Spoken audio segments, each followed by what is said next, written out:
So it is now 10:30, so I'm going to hop right on in because I'm all about being a good steward of your time. Today we are talking about how to save yourself and your business. We're talking about self-care for sustainability. And I am Brittany Sherell, your host. Oh, thank you. Neva says she likes my accent, y'all. I can't hide it.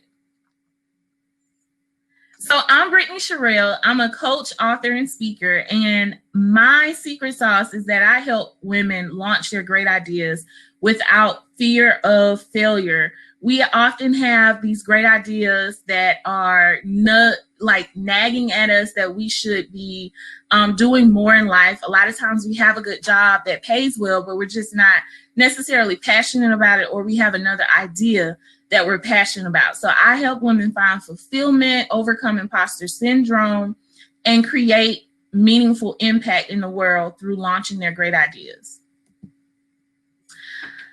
Now, the nitty-gritty on workplace burnout, because today we're talking about self-care for sustainability. The truth about it all is that employee burnout costs businesses an average of $300 billion yearly in missed work and increased healthcare expenses. That's a lot. That is a lot for something that can be addressed better. I think a lot of times as high achieving women, we really get caught up in being everything to everybody. And a lot of times we put our health on the back burner. We put self-care on the back burner. We feel like self-care is selfish, and it's really not. There's a very distinct difference. The truth is, if you really want to be able to pour into other people in a meaningful way and do your job well, you need to be able to pour from a place of abundance. And the only way to do that is through self-care. You're doing the people you love a disservice. You're doing the causes that you love a disservice when you show up less than full. And so self-care makes sure that you're able to always show up fully. Sometimes we over-glorify showing up, and we don't put enough emphasis on showing up fully. And self-care makes sure that you're able to show up fully. Also know that you're not alone. 31% of employed adults have difficulty managing work and family responsibilities. And I would not be surprised if more recent research that evolves will reveal that number is even higher, because we're in a society where the responsibilities and the titles and the tasks, they're just massively stacked on top of each other. We wear so many hats.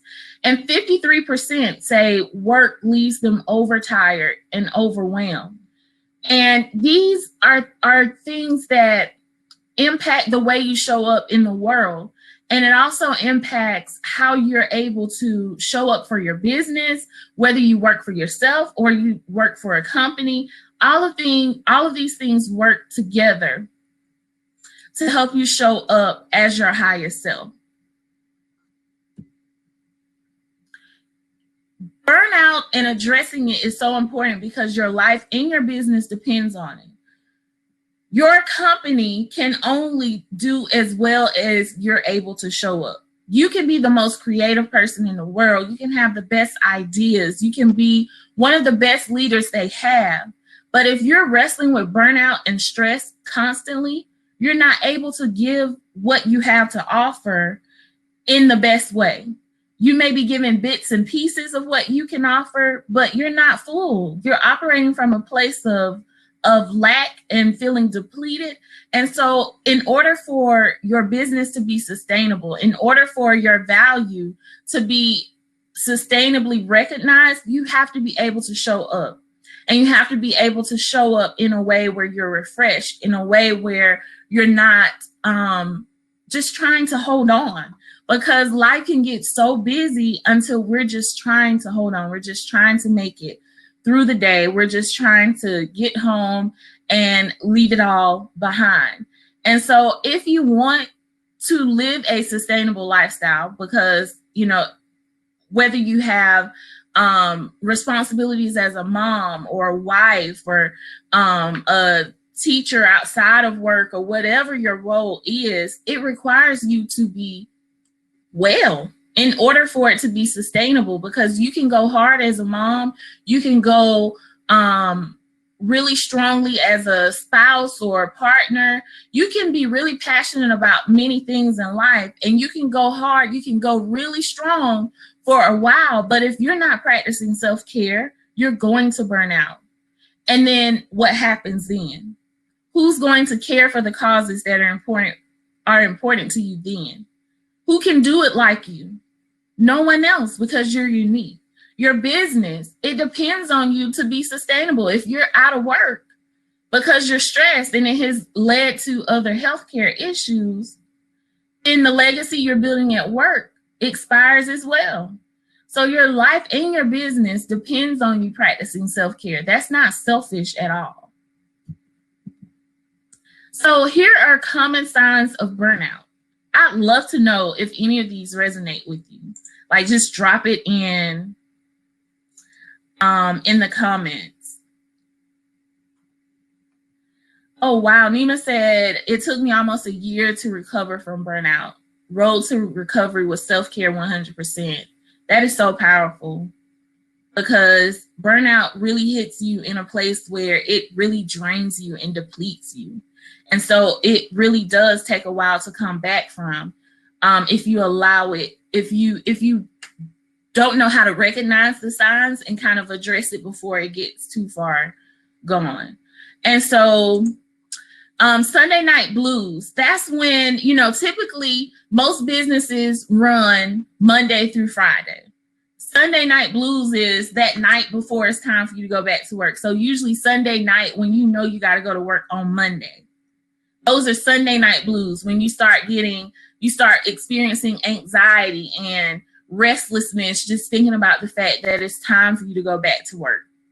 I know exactly how that feels. I went through that as I have a background in being a special education teacher, and I used to have that feeling. I would have the Sunday night blues where, don't get me wrong, like I said before, my job was good, and many of you probably can resonate with that. You have a good job. It's not that your job is a bad job.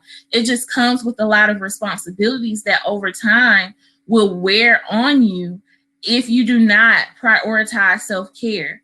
And so on Sunday nights, I would get really anxious just thinking about the fact that I would have to go to work and all these responsibilities and tasks were waiting for me. Yeah, Lucy said, yes, I didn't know that was a feeling other people felt. Yes, 100%. There are so many other people who struggle with that, because it's not that you don't have a good job. It's just that it's wearing on you because you have to prioritize self-care.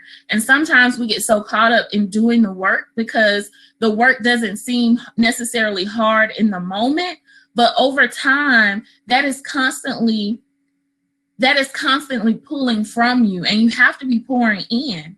It doesn't matter how good a cup of Kool-Aid is. If you keep drinking it and you don't refill the cup, you're gonna run out. It's not that the drink was bad or that the glass itself something was wrong with it. You just gotta get a refill. And so understanding that's not selfish, it's necessary for sustainability. And giving yourself that grace to accept that.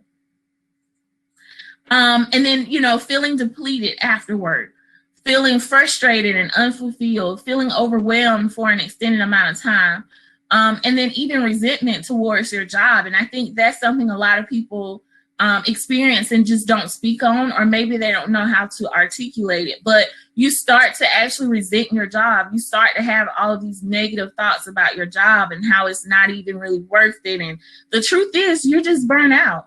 And if you practice self-care, it's very possible that you actually do love your job. You've just worked yourself to a point of exhaustion, or there were not clear enough boundaries set to protect your self-care at work or protect your wellness.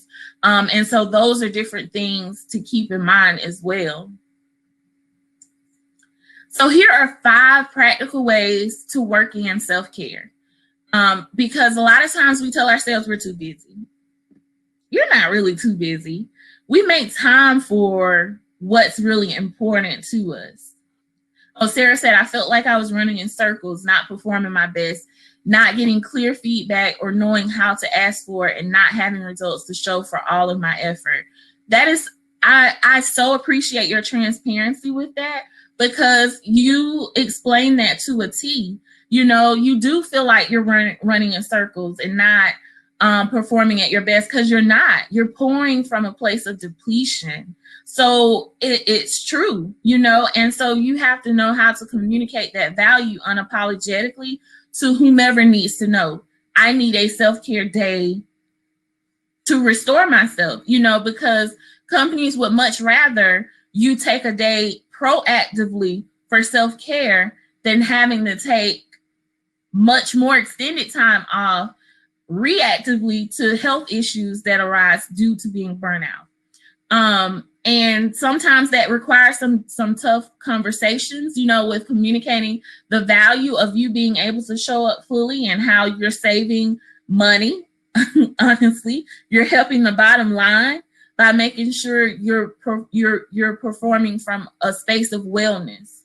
And so again, like you said, not getting clear feedback or knowing how to ask for it and not having results to show for all of my effort.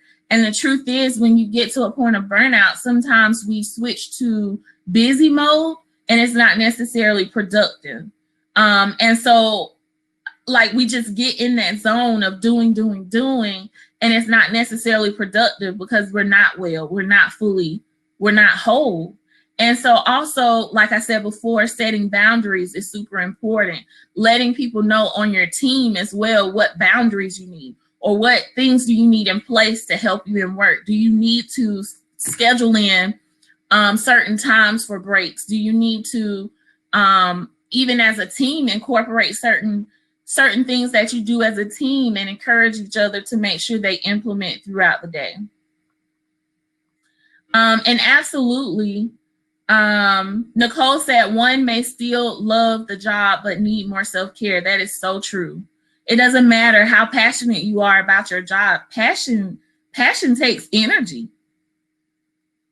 Think about that. Passion takes energy. I mean, it does. So it's not so much about whether you like your job or whether your job is good for you or not. It's just literally you're human and your body needs maintenance. I remember one of my former professors, she said, self-care is just, you have to think about it like a computer. When you have so many tabs that are open on your computer, it slows you down. And I thought that was the perfect analogy, because as high achieving women, we tend to have a bunch of tabs open, even in our minds, even in the tasks that we have to accomplish each day. We have all of these tabs that are open, and it slows us down. No matter how busy we try to be to feel like we're still on top of our game, it slows us down, honestly. And people around us can tell. They may not always speak on it, but we definitely can feel the difference. But a lot of times we just don't give ourselves the grace for self-care. We think, you know, I'm a go-getter. I'm supposed to be able to just keep going and keep going and keep going. No, you're not a machine. You're human. And so we've got to take time to close those tabs so we can hit reset, so we can speed our system back up. So here are 5 practical ways to work in self-care. Creating a gratitude list. And this is so important. Megan said, I have like 50 tabs open right now. I am so guilty of tabs on a computer and in my mind, just having a million of them open. So I have to be intentional about practicing what I preach as well. And so number 1, the first practical way you can work in self-care is creating a gratitude list. This is something you can do right at work, at your desk, or, you know, even if you're having, if you're doing your work remotely, it doesn't matter. You can stop for a moment to create a gratitude list. And the importance behind this is whatever you focus on magnifies.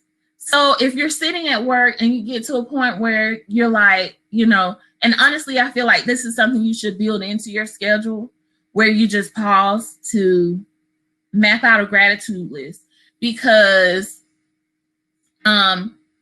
what you focus on grows. And so if you're sitting there focusing on the negative sides of how you're feeling and the negative thoughts that you're having, that is what's going to grow. And eventually it's going to go from thought to manifesting physically. And so you want to make sure that you are focusing on the good stuff, because there's always good around you. So number one is setting aside time in your workday to create a gratitude list. And then another great way to work in self-care is to create a go-to affirmation. So either create one or find a go-to affirmation. And so you want to find an affirmation that's going to speak directly to the pain you feel when you feel burned out. For some of us, it may be anxiety we feel. For some of us, it may be resentment we feel, so it's different things for different people. But you need a go-to affirmation a short one that you can memorize, so that when those thoughts enter your mind, you can instantly combat it with an affirmation that recenters you. And so, for instance, like if you experience anxiety when you think about when you're experiencing burnout, I wanted to share a really good affirmation that I found that was shared by a blogger named The Chic Life. And her affirmation says, "I allow peaceful and healing white light to flow through my body right now." Just saying that creates a calmness. It gives you this image of this crystal clear light that's cleansing and energizing and peaceful. So you want to have a go-to affirmation so that you can combat those negative thoughts when they enter your mind, and negative feelings. The third practical way to work in self-care is to have a restroom reset. Whether you're working in the office or at home, there is no shame in taking an extended restroom break. There were times where I would get to that point at work where I'd be like, I need a break. And sometimes work is so busy, you cannot walk away unless it's a restroom break. And so you have to be okay with leveraging that even when work gets super busy. Don't be afraid to take an extra 5 minutes in the restroom, because really, who's going to come looking for you? So that's a practical way to working in self-care. Even if you're working at home and the kids and everything is going crazy, lock yourself in the bathroom for like 5 minutes. Have a restroom reset. Another great way to working in self-care is Color Me Calm. Find an adult coloring book that you can keep on your desk or close to your workspace, and build in 5-minute or 10-minute breaks throughout your day so that you can just color. Find you some markers, find you some books, some coloring books that really speak to you. And, that also resets your mind so that you can tap back into the creative side of your brain. And then body breaks, building in times I would even do that as a teacher with my students, build in time to just stretch so that your blood can circulate and flow. So those are 5 practical ways to working in self-care, regardless of how busy things are. And I want to leave you with this quote: "Almost everything will work again if you unplug it for a few minutes, including you." And that's from Anne Lamott. So remember, unplug. Self-care is not selfish. It's necessary for sustainability. I have enjoyed spending this time with you. I'd love to connect with any of you. And I hope this has helped you. And I hope you learn to do these things unapologetically, knowing that your self-care is necessary. And I hope you all have a wonderful rest of your day.